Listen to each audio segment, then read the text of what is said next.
Hello and welcome to Rajya Sabha Television. You're watching The Big Picture with me, Frank Pereira. Prime Minister Narendra Modi today wished journalists on National Press Day and said his government is fully committed to upholding freedom of press and expression in all forms. In a series of tweets this morning, the Prime Minister termed free press as the cornerstone of a vibrant democracy and said that the role of the media in giving voice to the voiceless is commendable.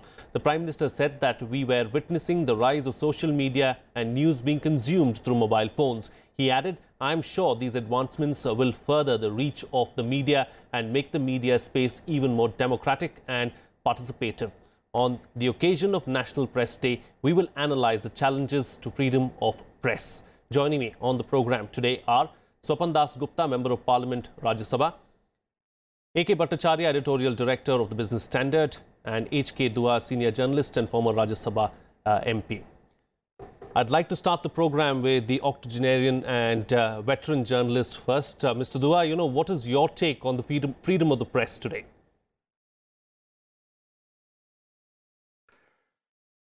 Well, freedom of the press, I'm very happy to hear the Prime Minister today assuring, and this assurance was necessary after the 3 years of record of this government and the many chief ministers in power. Now, this assurance was necessary because there was an impression in the press, widespread impressions, that the right to dissent is not being welcomed by the new government. And there were chief ministers who were definitely showing total intolerance to criticism. Like the Rajasthan government recently, we tried to bring about a law, an ordinance first, and then introduced a bill to curb the freedom of the press. And other chief ministers also, and some of the party people, ruling party members, if you are not with us, you are against us, that kind of freedom. So the assurance by the Prime Minister today, if it is lived up to, will certainly help the freedom of the press. The earlier record, actually no government likes to totally free press. Mrs. Gandhi also brought, during emergency, total censorship, which was unwarranted. And later on, her son, Rajiv Gandhi, who had 402 majority, that kind of majority, and he showed intolerance, and a defamation bill was brought. So Mr. Gandhi introduced censorship, rigorous censorship, and most of the press succumbed at that time, excepting four odd papers, including Indian Express, which stood up. And luckily, I was a correspondent in Indian Express. So it was worth being there. Now, 4 papers, Statesman was one, another, and 2 other papers from Bombay. Right. They stood up. Now, similar kind of atmosphere would have been created if Rajasthan bill and ordinance had been passed. It was basically aimed at Rajasthan Patrika, which was fighting a battle against the government. Now, state governments have not shown the kind of tolerance to criticism as they have. This certainly covers the freedom of the press. Second source of curbing the freedom of the press is from the proprietors themselves, who like to oblige the government, and government will be willing to oblige them if, well, their papers support them. Right. Third is sometimes the mob takes care of the press people. Dekh lenge, that kind of atmosphere has been created. So this multiple sources of threat to the freedom still exists. If they are resorted to, if they are used, what is the purpose? Purpose is to strengthen democracy. Now, democracy cannot survive unless the press gets a freedom of expression, because involved with the people's right to know. Sure. If they don't get correct information and all shades of opinion, they will not be able to make proper choices. So it's in the interest of the country's democracy that press freedom not only should be guaranteed in the Constitution, but should also be shown in practice. And that involves the right to dissent.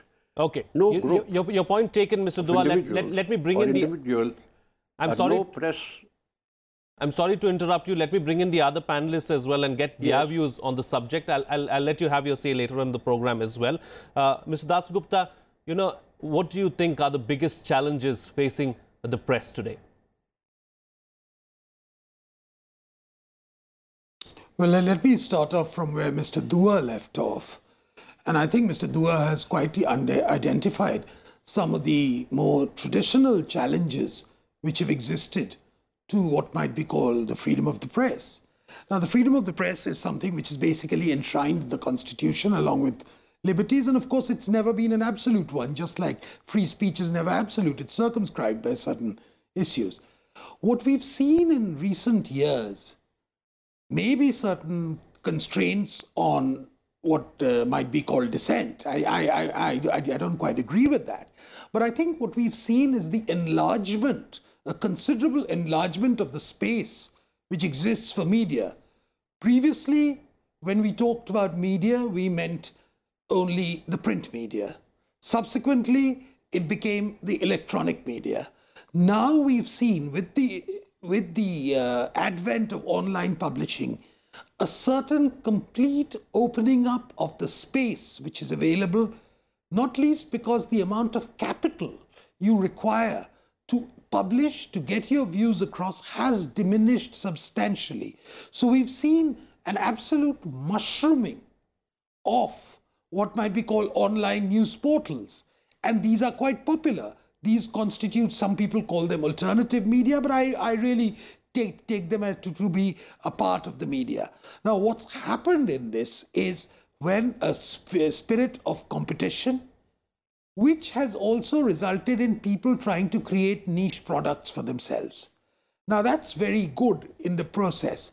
I don't think that in any way has diminished the power of dissent. In fact, I think that the extent of dissent, if that's the correct word, which we've experienced in the past 3 years, ever since this present government came in, has been far more than has existed. I think the complaint of the media has really been on account of what might be called access.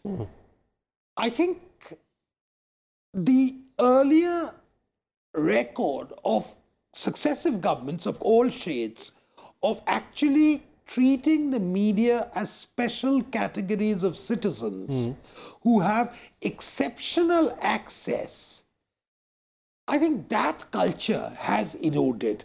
What instead has happened is that the government itself has become far less vulnerable to unauthorized leaks. Now, that's an internal matter of the government, and it's an internal matter of the media, Sure. how they try and prize information from sources which are otherwise inaccessible. But against that, we've also got the RTI, which has also been a great institutional help in getting information out. But I think the combination of this alternative media and electronic media has done is that the nature of news has changed. Sure. From information to largely an opinion-based news regime. Right. Now that in itself is a different ball game altogether. So what we used to call news in the past no longer occupies a very important part of what, for example, the news channels. I think the print media is by and large still very conventional in its way, and the print media will survive despite all the challenges because of Sure. this. So I think the nature of media itself has changed, and a lot of shifts have taking place or in the process of taking place, and these itself have created new challenges for the profession as a whole. And the profession itself has enlarged exponentially. I think previously it used to be a more coherent body of people who could be called journalists. Today it's a very large, and it includes very technical people also. Right. If you notice that the Prime Minister's tweet also referred to the very large body of cameramen, recordists, etc., Sure. editors who work on the field. So the whole nature of media has changed. And I think on this sort of press day, we should take account of the fact that the press that existed, that was so easily gagged in between 1975 and 1977, is impossible to control in that sense. And I think what is necessary is for the consumers of news, I would no longer say readers, Right. to have a far more greater discerning point of view to the cackle, the cacophony which exists, or this information overload and the opinion overload which exists today. Okay, all right. Point taken. Let me bring in Mr. Bhattacharya now, who's been patiently listening to both sides of the argument. Mr. Bhattacharya, in its present form today, do you believe that the media is still the fourth estate?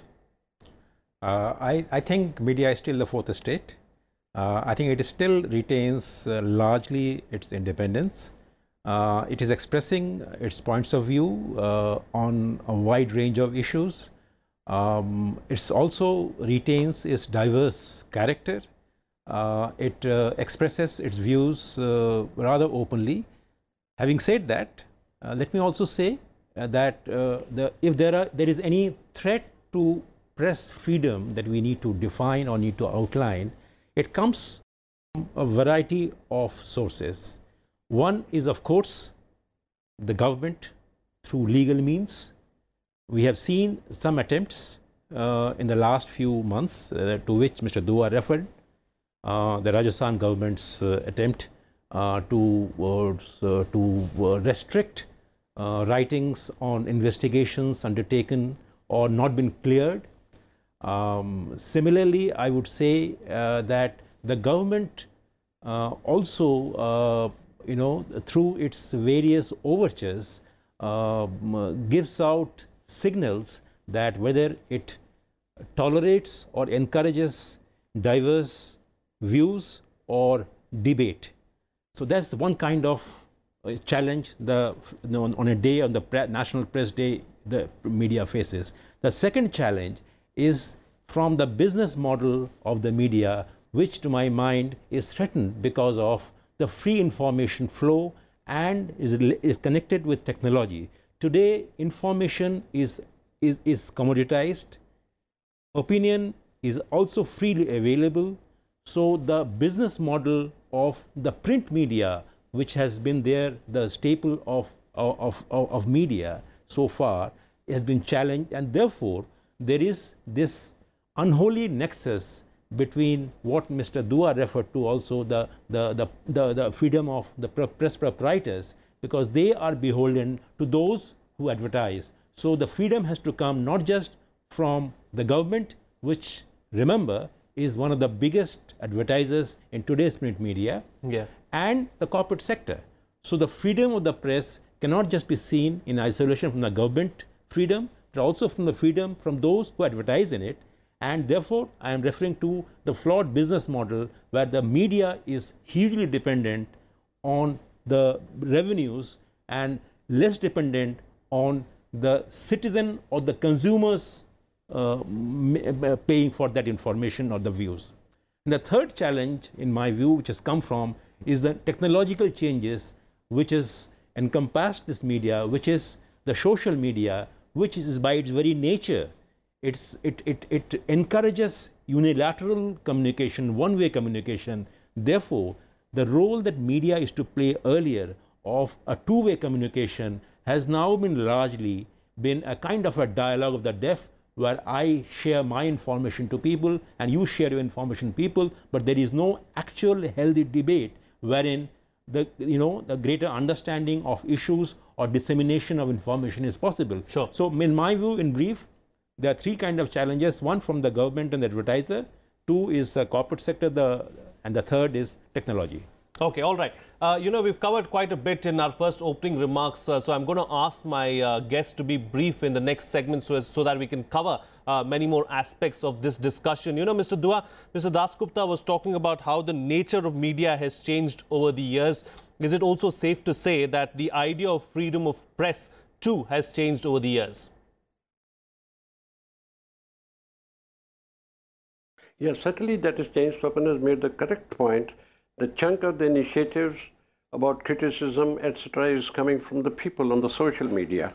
And more people are taking to social media seriously rather than. But much mischief also has been rendered by every side, free for all, in social media. And that's increasingly bringing social media into a zone of disbelief now. And that it can be misused also. But Swapan referred to the point, access to the government information. there has been difficulty. The press has a genuine difficulty on that, getting information from within the government. From the Prime Minister, he is fond of Mann Ki Baat, which is a very good idea to get across to the people the Prime Minister's views. But it's one-way traffic. Media cannot ask questions on that, and there is an accountability. The government representatives, led by the Prime Minister, should be able to answer questions from the media. There's a one-way traffic. He has a record on tweets, world record on tweets. I think he's first or the second maybe, which is quite impressive for Prime Minister of India. But again, it is one-way traffic of Prime Minister's views reaching the people. The people's mood is not reaching, and the questions in people's mind which the press asked at the press conference from the Prime Minister or those in power, whether in the states or whether they're ministers. Now, right to ask questions, that is somewhere there is a problem. There's a gap of questioning, and questioning often leads to accountability, greater accountability of the government to the people. Now, that principle of accountability to the people through the press gets diluted somewhere. Many questions remain unaddressed which are in people's mind. Sure. Now, some newspapers do raise those questions in their editorials and opinion pages and all that. I think print media is doing better than television channels, and possibly social media is raising some questions. But still, there is no really flow of information, question answers available to the press any longer. All right. The Prime Minister's press conference, well, they've been more observed in absence. Okay. You know, Mr. Dasgupta, Mr. Dua is making a very valid point, and you know, broadcast media, television media is being brought up time and again. Do you believe that after the advent of television media, the standards of the press on the whole has diminished over the years? No, it's taken a different shape. You know, Mr. Dua is entirely right that the old style dialogue which existed in the form of press conferences involving prime ministers or other people, they've certainly shrunk in numbers. I don't think they've gone altogether. People still ask questions here and there, but more or less the questions are being posed in different forums. But I think where electronic media, television media has made a difference is that, well, its advantage is that you're given a visual content. Therefore, it's enlarged the audience which was available. Now, for instance, to access the print media, you have to have a certain basic standard of literacy in a certain language. To access the electronic media, that literacy bar is removed altogether. And therefore, what has happened is that there is a more amorphous mass, or not a defined target audience, and that has resulted in it acquiring a greater degree of what might be called populism. It might be called catering to the lowest common denominator.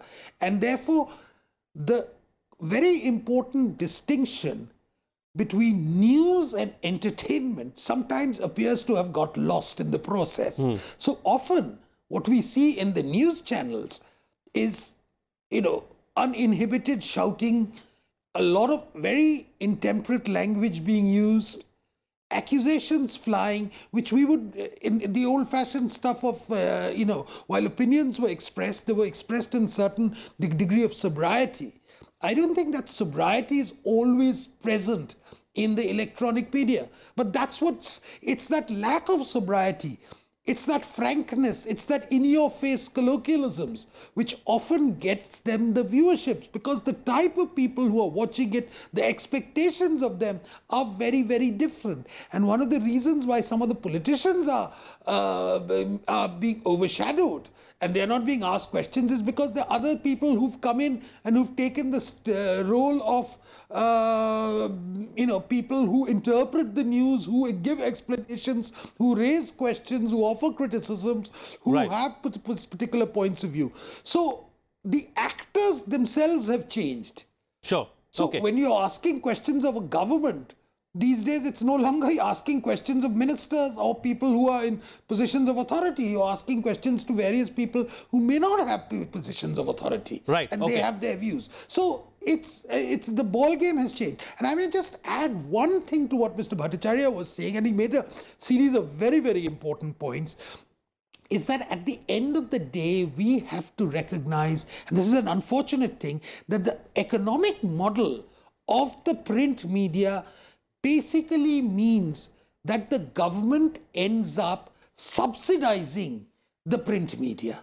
Sure. Now that in itself creates a lot of problems. And I say it's subsidizing because I think the amount of government revenue which goes into the print media would automatically shrink. For instance, is there any reason, given the technology of today, why tender ads should actually come out in print? It would be far better if it was actually they had an online portal of the government where all of it could be clubbed together and it would be made much greater sense. So Sure. there is no earthly reason. So there is that inherent subsidy. And I think it's time that the media reflects, how can we get over this subsidy? How can we build a model which will be self-sustaining? Okay. Consumers are still Point not taken. willing to pay for news. Mr. Dasgupta, And we have a lot online, more things to that discuss. tendency has only increased. I'm sorry to cut So you short. These are very important questions. Sure. Very important questions raised by you, and let's to take the discussion forward. We are in the times of real-time news, Mr. Bhattacharya, and everyone wants news on the go. So what has happened in today's day and age is we've forgotten the traditional ways of journalism. For instance, newspapers have started, doing away with their investigative teams, investigative reporting teams. Do you believe that that is causing harm to journalism because the real truth is not coming out and, shoddy news pieces are coming out at the end of the day? Well, I don't entirely agree with your assertion that, shoddy journalism has taken over and no investigation is happening. On the contrary, what is probably happening is print media probably is losing its mojo and giving way to a large number of niche websites which are actually providing what once upon a time some of the major national dailies used to do. And I think I will go back to my earlier point that it's time that the media really spent some time on reinventing its business model where the user pays instead of the advertiser, whether it is the government or it is the corporate sector. Both ways, if your 75 to 80% of your revenues are coming from the advertisers, I do not think that the goal of free media can be achieved, whether it is the government subsidizing you or the corporate sector subsidizing you. So therefore, if you are keen on the media trying to take the debate over news to a level where greater introspection by the policymakers as well as the different stakeholders can actually happen, I think the media will have to actually not only get out of this dependence on its source of revenue from either the government or the corporate sector through advertisements, but the user must pay, and therefore that, to my mind, is a major important thing. Apart from, of course, the government should not come into the way by framing laws that often restrict free flow of information. And as I said in the beginning, that investigative journalism has moved its platform. Its new platform, if you want to look at some of the websites, they are doing greater work on investigation, trying to uncover the truth, so to say, instead of some newspapers are still doing that. And also remember that news has become commoditized. So what you see on television, unfortunately, and I think the television is actually, I'm sorry we're talking on a television channel, television has actually lost out in the process because news is got commoditized by websites, and views, which once upon a time used to see on television channel, has been taken over again by websites and leaving print a kind of a losing game to fight. Sure. I've got about 5 minutes left on the program, about 4 minutes to be precise. So quick closing comments from all my guests, starting with you, Mr. Dua. What's the way forward for the media? the way forward for the media is to remain vigilant about threats to the freedom of the press, whatever the government in power may be at the center or in the states. The vigilance is the price of freedom it has to pay. But it has to set its own house in order. We have not touched on the phenomena of the paid news. It has come into public debate. As far as the elections are concerned, an election commission has taken some steps, and they have not proved adequate. They punish some candidates who have paid for the news in their favor in the form of the news.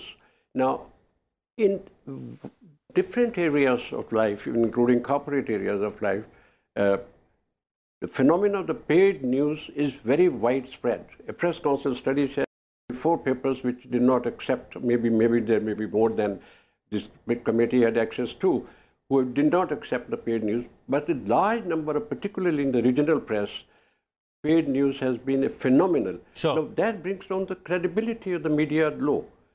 The press freedom will survive if the people support and believe in the press media. Okay. Press cannot defend itself. If defamation bill was defeated, it was because the people supported the press in its struggle against. Okay. Point taken, Mr. Dua. I've got about 2 minutes left on the program, so I'd like to get 2 closing comments from the other guests as well. I'm sorry to cut you short there, but I'm running out of time. Mr. Dasgupta, how do we improve professional standards going forward? Well, I think firstly, one of the things about the Indian media is that it's constantly reinventing itself. And I think what the issues about the economic models are very real, and I think they are going to be tackled. Just as the Indian media has been very quick to adapt to technology, I think the Indian media itself will certainly take a lot of risks in the coming days, and to create a business model whereby the over-dependence on advertisers for revenue will actually shift to people actually paying for quality news. So therefore, the emphasis really has to be on how do we sustain quality, how do we improve quality, how do we get over shoddiness, and how do we get over irritations such as the feature of paid news, which Mr. Dua spoke about. The opposite of paid news, which happens quite a lot, is that those who don't pay often get victimized. That also is a form of extortion which the media is guilty of. And I think the media itself needs to take. But it's really the emphasis on quality, the alertness to technology, and the emphasis on robust professional standards. That's the way forward. Okay, all right. And a quick closing comment from you, Mr. Bhattacharya, and how do you see the media evolving in the days to come? Well, this is an age of explosion of news and information. And in this age of explosion of news and information, I think it is important to preserve the freedom of the press. It is important for the media to rediscover its role of playing God for the readers. I think today's readers, today's citizens, today's consumers are bombarded with news from all possible sources.